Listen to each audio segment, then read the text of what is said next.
A very warm welcome to everyone joining us in a podcast, the Tech Experience 3.0. We are your host, Ganya Rizvi, Creative Head of CSI. And I'm Hardi Modi, the Secretary of CSI Council.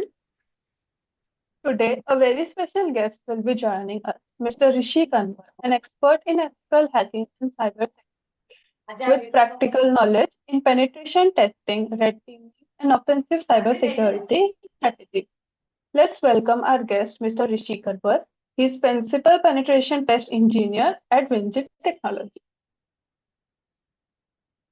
Good afternoon, sir. I'm Ganya Rizvi, the Creative Head of CSI Council. And I'm Hardi Modi. I'm the Secretary of CSI Council. We are thrilled to welcome Mr. Rishi Kanwar as an esteemed speaker for today's webinar on ethical hacking and offensive cybersecurity.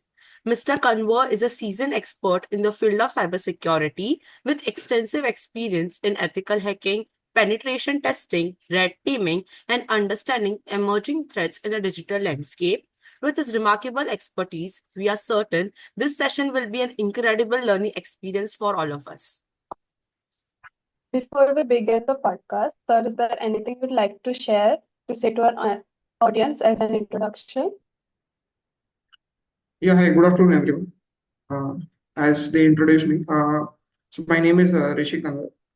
So I have been into this particular area into offensive cybersecurity. I've been working for last 5 to 6 years, and I've worked on multiple projects, just not limited to pen test, but yeah, also related to other areas as well, mostly cloud security.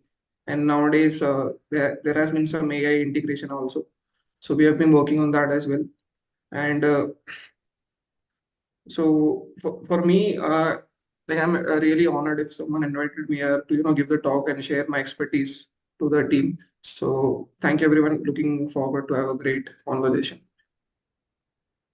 Thank you, sir. We'll start with the question. So, can you tell us about your journey into ethical hacking and offensive cybersecurity? What inspired you to pursue this field? So initially, when I graduated from college, I guess in 2019, I graduated from Dehradun, from University of Petroleum and Energy Studies. I did my computer science engineering back then. So when I graduated, I didn't know what to do. Actually, initially I got a job as a Java developer, but I worked there for maybe 3 to 4 months. Then I left that job. And then I started looking into the area of cybersecurity. I wanted to work in that area. So initially, I did my CCNA course to learn about networking and routing and switching, etc. That gave me a basic foundation. And after that, I first got a job as a technical support engineer. It was in the network security department. You can consider that as a blue team role. Okay. So most of the day-to-day job was to resolve tickets. If there is any kind of cyber attack, we used to escalate it to further teams. We used to monitor the logs. It's more of a SOC role, right? And in the same company, we had an offensive cyber team as well that were doing penetration testing, red team engagements. So I started learning from my end after the job. I remember I took a try hack me license for 6 months initially. That 6 months try hack me license, I learned basic tools, techniques, what is ethical hacking, etc. That helped me to get my first job as a pen tester in the next company. I also did a red team certification back that time. It was a red team analyst certification, that is a 24-hour exams like OSCP. You have to crack the entire exam and prepare a report and share them. So that helped me to boost my confidence, and I got a red team and pen test role at that time. So since then, I've been working in this area only, and I've been part of multiple firms. Mostly now, currently where I'm working, this is a big electrical company. They build embedded devices, hardware products. They work on a lot of ICS, OT protocols, Yes. like Zigbee, Bluetooth, etc. So this is a new area, new challenge for me. I'm learning and growing here. And traditionally, I've been more involved into web application, mobile application, cloud apps, and network pen testing related to IT. Yeah. So this was my Thank you. journey of transition. Thank you. Thank you, sir, for sharing an inspiring journey.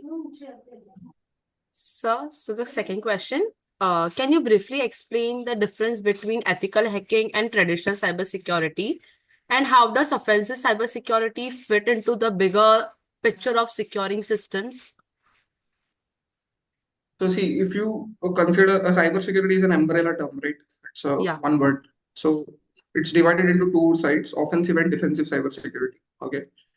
Now, most of the companies initially cybersecurity, after 2008, 2010, it came into the picture.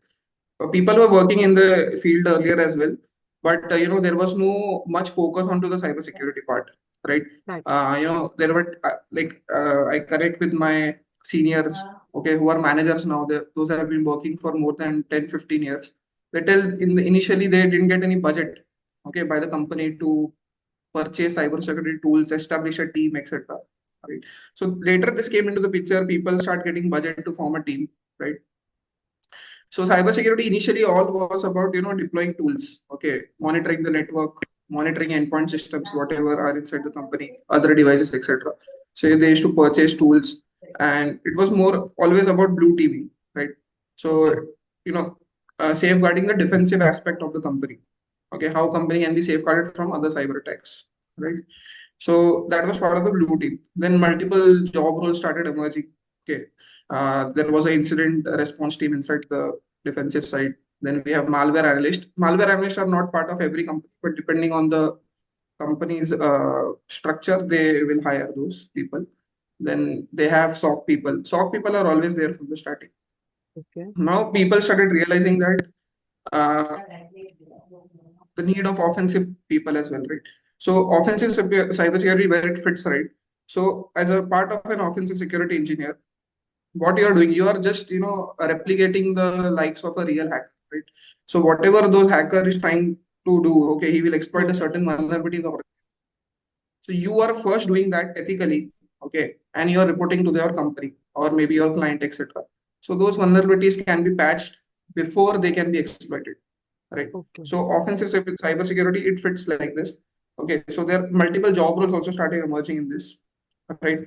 It's mostly related to pen test, but yeah, so pen test and red team is a other term. Okay, it's a there is a traditional difference between a pen test and a red team, right?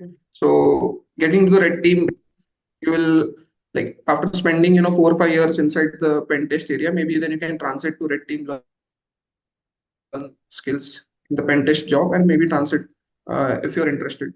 Okay, so this is the way I would see offensive cybersecurity got merged into the cybersecurity part. Okay, sir. Thank you for breaking down so clearly. Kanya.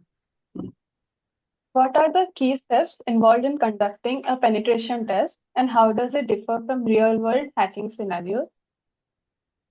Sorry, can you repeat? What are the key steps involved in conducting a penetration test, and how does it differ from real-world hacking scenarios? See, in real world hacking scenarios, there is no one to instruct them, or basically there is no particular steps that they follow, right? A, B, C, D. Okay, we are going to do this, etc. They are not communicating to a company that we are going to hack you. Okay, so all the black hat hackers that are in the world, right? What they do is, right, they have their benefits. Either they want money, okay, or either they want to extract certain kind of data from the company and sell it, okay, or maybe there are different type of threat actors that have different motives. Some just want to harm the company, okay, maybe they are taking some kind of revenge. Some just want to they are doing for acting like cool, okay, they just want their daily motive is that I want to hack this company, okay, they don't want anything. So there are different type of threat actors, right? So whenever you execute a penetration test, okay, you are doing it ethically, right? Now your client or maybe your company, okay, they will give you a certain scope. The scope can be anything. It can be your network, maybe a small web application or multiple web applications, mobile apps, okay, your infrastructure, okay, that is your scope. Now, as a penetration tester, you have to define the scope. Okay, this is the particular set of IP. For example, 10 IPs are given to you. Now, this 10 IPs is your scope. Whatever you have to do, you have to, scan, exploit, the vulnerabilities and gain access to in this IPs only, right? You cannot go outside the scope. Okay, and within this scope, you have to report the vulnerabilities to your client or maybe your current company, right? But now see, in a company there are more than 10 IPs for sure. Okay, be 500 IPs. Now when a black hat hacker is coming, his motive is to get inside the network of the company. Okay, he may utilize multiple techniques that as a pen test we are not authorized to do so. Okay, so as a black hat hacker, he can conduct phishing attacks. Okay, social engineering assessments. Okay, he can also do physical attacks as well. Maybe he will hire some guy that will plug some pen drive inside the company's network that can gain access to the back to the hacker, right? Real hacker. So that is also part of the gaining initial access. Now, as a pen tester, you're not authorized to do so until and unless your company has given you certain kind of assessment. Okay, but hacker's motive is okay to use multiple techniques to get inside the company. He can exploit a certain vulnerability. Okay, that is not part of the scope. There is no scope for them. Okay, he can conduct phishing assessment, vishing assessments. Maybe he will target one of the employees on the LinkedIn of the company and try to gain access, certain information about that, and maybe utilize that to uh, to arsenal that and particularly exploit the company. So this is the traditional difference. Okay. That was a very informative explanation. Thank you for simplifying such a complex topic, sir. Yeah. So, sir, the next question. With AI and ML being integrated into cybersecurity these days, what new types of threats do you see that will be emerge in the next 5 to 10 years? You see, AI ML is particularly new. Okay. Yeah. So if you say currently what we have seen is that I won't talk much about the black hat side, basically what the cyber threat actors are doing. Okay, what I have seen is that now consider ChatGPT, right? It's a chatbot system. You try to ask some questions to it, and it will give you an answer. Correct? Yes. Okay, so maybe that's a prompt you're writing, right? Whatever question you're asking to the ChatGPT bot, etc. Right? Now, as a bot, as an AI bot, that they have restrictions. They cannot give certain informations, right? That is critical to the company which is being deployed, where it is deployed, right? So, for example, I will write a malicious prompt and I will ask the chat GPT or maybe another chatbot, okay, tell me who developed you, okay, tell me what is your technology stack you are built on, correct? So these types of questions, they are as a chatbot, it is not authorized to tell us. But as a hacker, I will write this malicious prompts in a way, I will modify those prompts that this chat GPT or maybe other bot, they give me the answer for that particular question, but they are not authorized to do so. So this is called prompt injection technique, right? So prompt injection is one of the OAP's top 10 for artificial intelligence. Okay.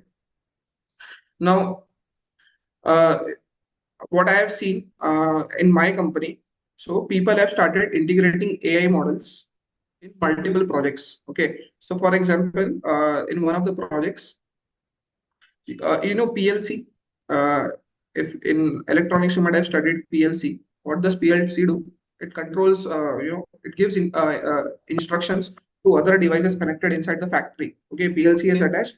There is certain type of code written into it, and that sends information to this particular machine that is running the factory. Okay, monitor the temperature, etc. This kind of things, right? So now what I have seen AI model integrated into that PLC. So that will tell actionable intelligence and do all this work together. So there is no manual, there is no manual necessity for writing the code of that PLC. True. People can use AI to write the code. Okay, so this is one of the use case. And so what an hacker can does, they will come from outside. Maybe that AI model is not perfectly,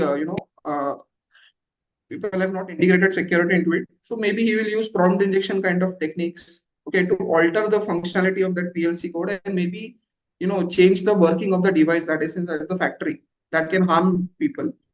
So consider conveyor belt. In airport, when we go, there is a conveyor belt, right? We pull the bags out, right? That is also working on a PLC. So PLC is controlling that, right? So for example, if a hacker comes and he exploits that PLC in a certain way, if he gives a malicious prompt, okay, and PLC, uh, it modifies its logic in a certain way that can affect the conveyor belt. And the conveyor belt can stop working and all the bags will fall down. So this is a kind of a real world use case. And as far as I know, whatever we read through the blogs, etc. So in Black Hat, so basically, what are the real hackers are in the world? Okay. They might be also using AI to in their malware development or maybe in their toolkit. So whatever tools they build to exploit vulnerabilities or hack people and organizations, they are integrating AI simultaneously as well into their tool set. Yeah. Okay. Thank you, sir. Fine. So another question, how can participating in capture the flag challenges or bug bounty programs help students gain practical skills? And what qualities make top bug bounty hunters stand out? So I have not done much bug bounty, but I'll tell you what is the benefits and what CTF as well as bug bounty. So I would say if you want to get into maybe red team or blue team role, I would say CTF is the best part that you can do. Okay, to gain real practical experience rather than reading something or maybe understanding about it. So I would say that is the stepping stone inside this field. Okay, the more practical you can get, the better you are. Okay, Right. you have to apart from getting practical experience, also just always stay updated with the real threats and scenarios that is happening. Okay, read blogs of other hackers that are in bug bounty, for example. Consider HackerOne reports. So as a bug bounty hunter, whenever you are going for bug bounty for the first time, you won't get any vulnerabilities. Okay, even if you get, people might have reported it earlier. Okay, you won't get any money out of that. But it's a game of patience. So as a bug bounty hunter, you are you can exploit 4 to 5 vulnerabilities very good. For example, cross-site scripting. Okay, you are very good in exploiting cross-site scripting. Now, as a hacker, as a bug bounty hunter, what I've seen, people just started go onto the program, they will just hunt for cross-site scripting. But there are other bugs as well, right?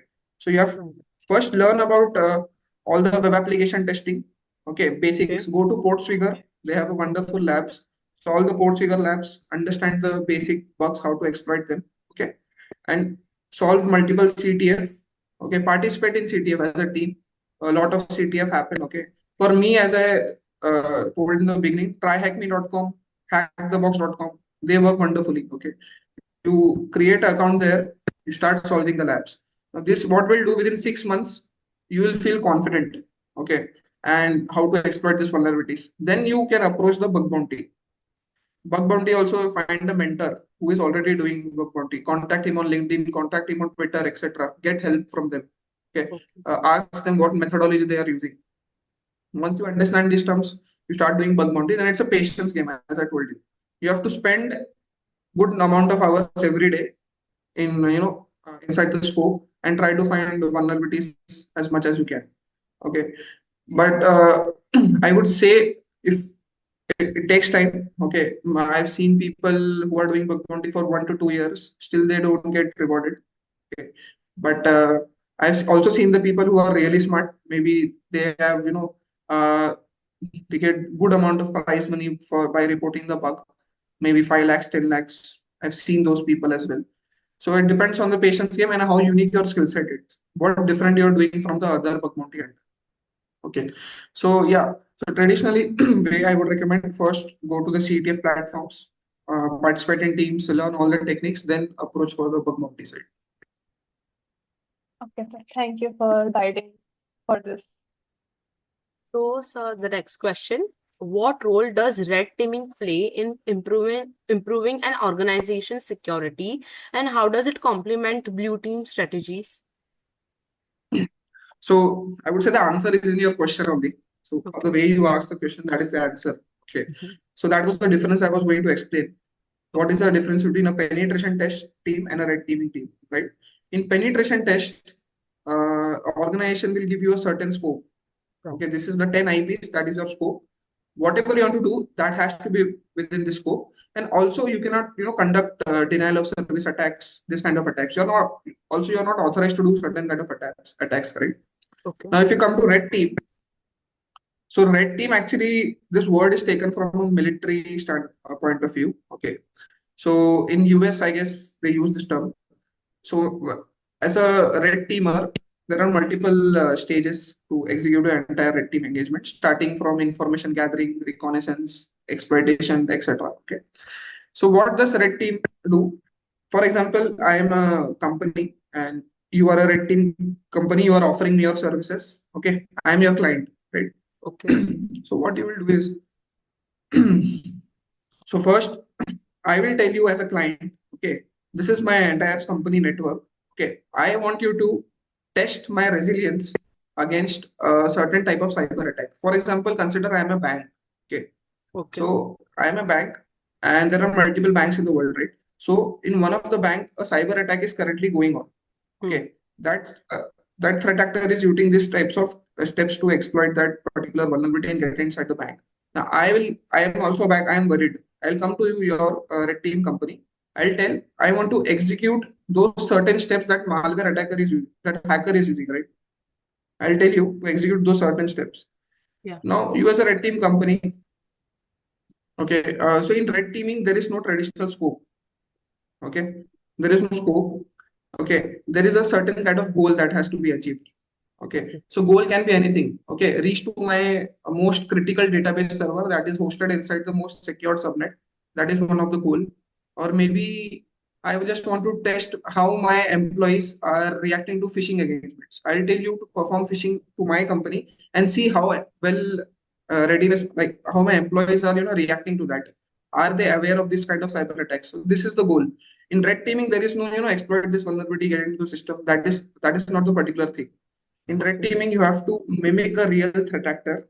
Okay. Okay. There is a term called operational security, called as OPSEC. Okay. So in OPSEC, what is do? You don't have to get caught. You have to be stealthy. So whenever a real hacker is exploiting a certain vulnerability or getting inside the organization or maybe using other techniques, they are stealthy. Okay. They are staying under the radar. They are not getting caught for multiple days, multiple months. So as a red teamer, your job also is the same thing. You have to put OPSEC in your techniques. You have to remain stealthy so you don't get caught. Okay. But that is not end of the world, right? Even if you get caught, you have to inform to the client, okay, we have been caught here. That won't stop the rating engagement. Again, you can start from the scratch, okay, because you're doing a legal, you're signing a contract, right, to particularly do this thing. So I would say what does red team does? It helps to, test the resilience of organization against a real world cyber attack. Okay. It tells the company how well are you prepared against the real cyber attack. It is not about exploiting vulnerabilities. It is not about targeting people, etc. It is just to test the organization defense structure. Okay. Once the red team engagement is over, you prepare a nice report. You give to the defensive people inside the company. Okay. You sit together and then you analyze the report and you safeguard your defenses. That is the approach. Okay. Thank you for the valuable insights, sir. So the next question is, what is the current demand for ethical hackers and offensive security experts in this industry? I would say it is the right time to get inside the industry. There is every company has a offensive and defensive team nowadays. Okay, at least offensive team I have seen. Every company requires a pen tester nowadays because any company that is building product, okay, that product has to be pen tested before getting into the market. Okay, so what I've seen in last 5 to 6 years, initially most of the companies that are building products, they would approach consulting firms that offer cybersecurity consulting for external people come in and they do pen test. But now I've seen that company are deploying internal pen test teams as well that coordinate with external guys also, and also they do the internal testing, etc. So I would say this is the right time. Every company has a demand. Okay. In my company, we are a team of 25 plus people. So there are 25 plus pen testers, just so one team. Okay. So there are multiple teams around the world for pen testing. And you can, as a fresher, right, what you can do, you can approach small size, mid-size firms, okay, that like consulting firms, etc. Or maybe get an internship in such kind of company, and then you can proceed ahead accordingly, whatever you want. So yeah, and if we talk about the blue team role, that has always been there from starting. They have a lot of jobs as well. The different areas, different get into the SOC team of the company. And if you are a malware analyst, so that's a very niche skill. So they get paid as well, very good as a malware analyst if you are comfortable, because it requires a lot of skills, and also it's not an easy job, I would say. So if you have those skills, you can target that area as well. And maybe threat intelligence is also a new area. So you can get into a threat intel team also as part of the blue team side. Okay, sir. Thank you for sharing your valuable industry insight. Yeah. So, the next question. What ethical dilemmas have you encountered as an ethical hacker, and how do you navigate them? So basically, if you say what is the dilemma, basically, I guess if when I was answering about the question about the scope, right? Right. So I would say that is one of the dilemmas. Whenever you are executing a penetration test, okay, if you discover vulnerabilities, that is not part of the scope. Okay, so you have been given as I said, for example, 10 IPs are in your scope, and you find a vulnerability that does not affect any of those 10 IPs, that affect the 11th IP or 12th IP, that is not part of the scope. Okay. Right. Okay. So if you exploit those kind of vulnerabilities for reporting, you want to report, you want to act cool and send the report, that can violate the agreement that has been made with the client. Okay. So even if you find out those vulnerability that is not part of the scope, you have to communicate with the client, okay, and explain how did you find out actually. So that is one of the dilemma you face. Okay.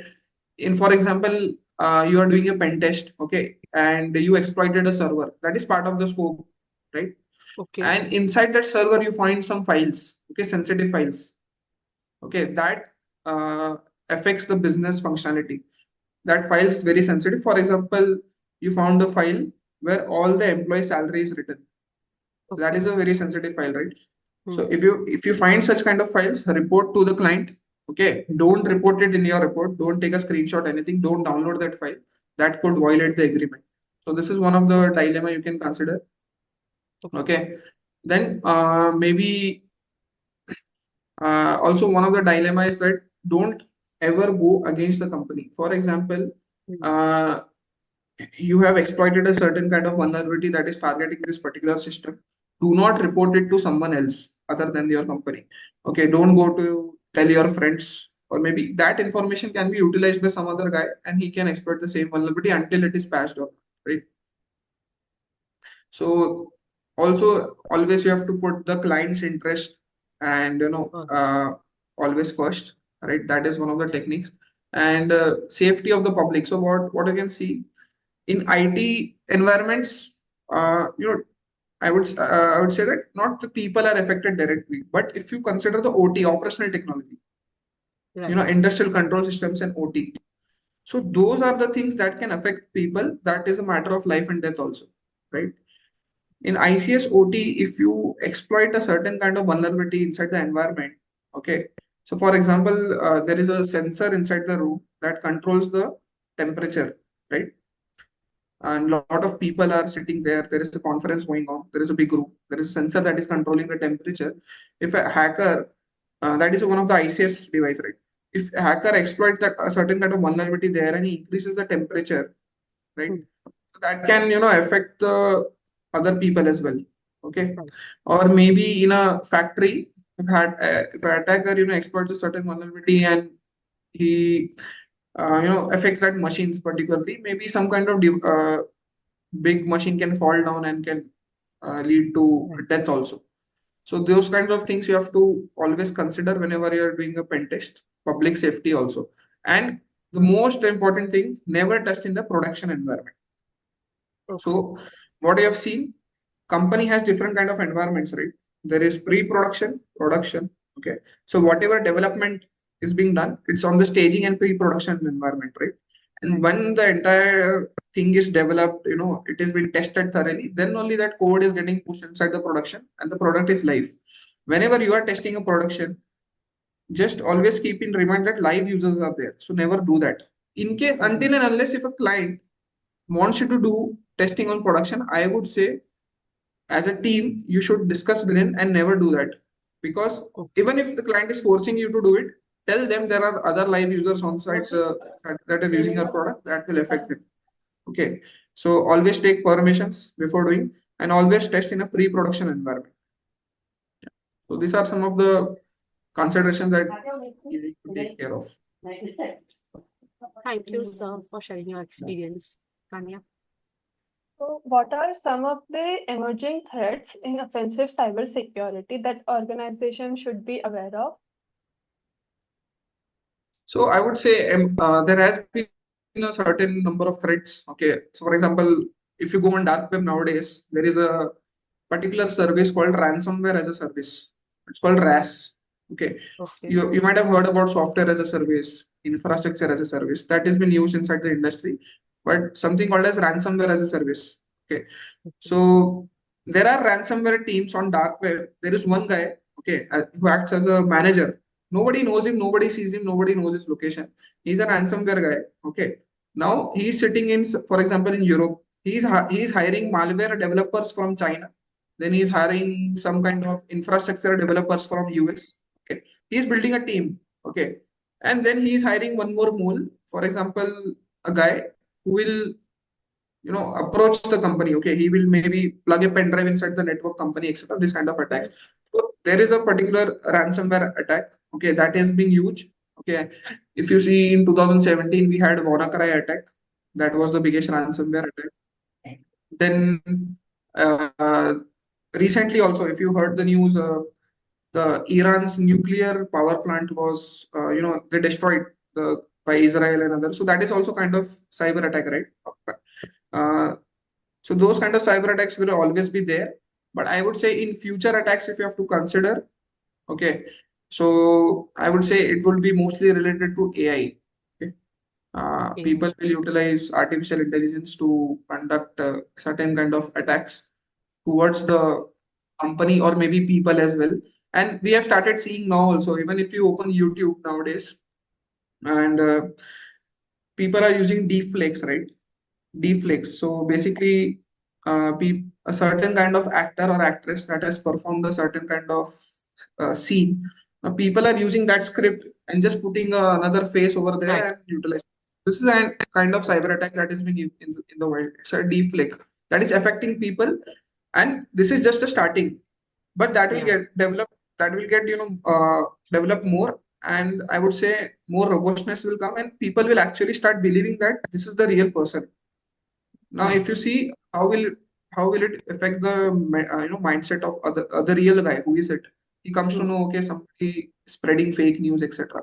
So that affects the most the mental health as well, and also it puts a question mark on their career, right? So Right. this is one of the way.